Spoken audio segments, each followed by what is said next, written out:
Here are some tips if you are looking for a Denton County rental home. The post-pandemic housing market is particularly challenging for renters. Here are some tips that may help. Find an area that fits your needs and your budget.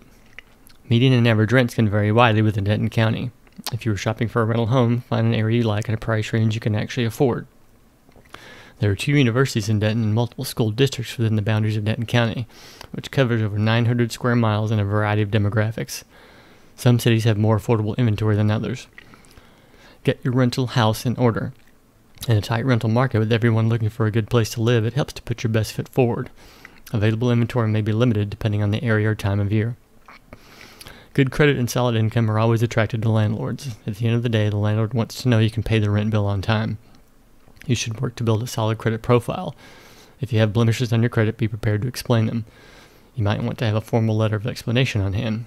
Sometimes life happens, so you could consider offering a higher security deposit if it's an option for you. Be prepared with all of your documentation when you're shopping. Good organization skills are your friend if you're shopping for a rental property.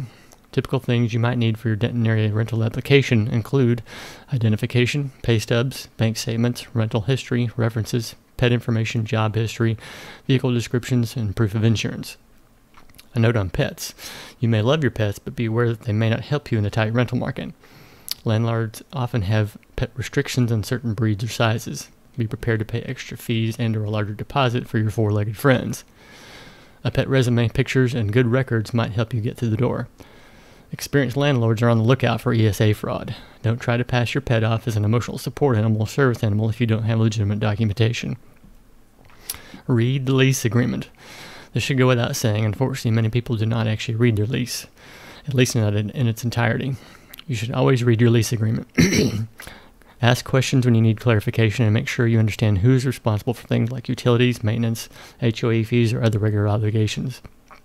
If there's something in the lease agreement that looks questionable, you may want to negotiate with the landlord to change it.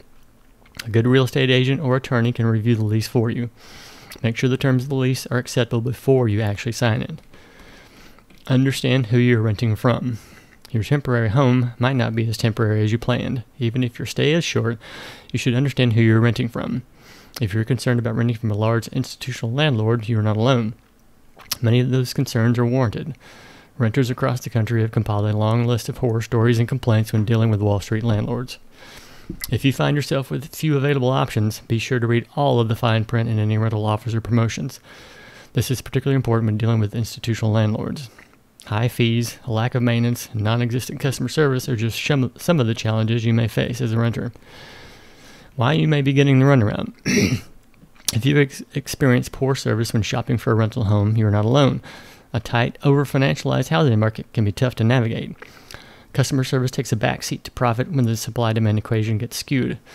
Wealthy property owners and big institutional players continue to squeeze renters and even agents in the search of passive income. Many landlords and management companies have cut service to the bone. Many landlords also skimp on co-op payouts to agents when they can get away with it.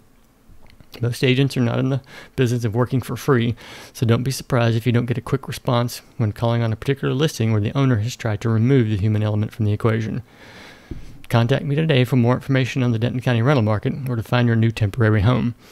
If you want to list your home for rent, I would be happy to assist you with that as well. I hope these tips help you in your search for a North Texas rental.